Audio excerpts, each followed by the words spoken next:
السلام علیکم ورحمۃ اللہ وبرکاتہ۔ آج کا ہمارا سبق بچوں کو ادب سکھلائے۔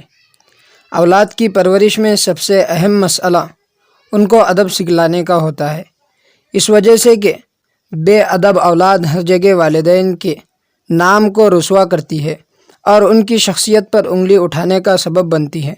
ادب ہی سے والدین کی شرافت اور نیکی کا پتہ لگایا جاتا ہے۔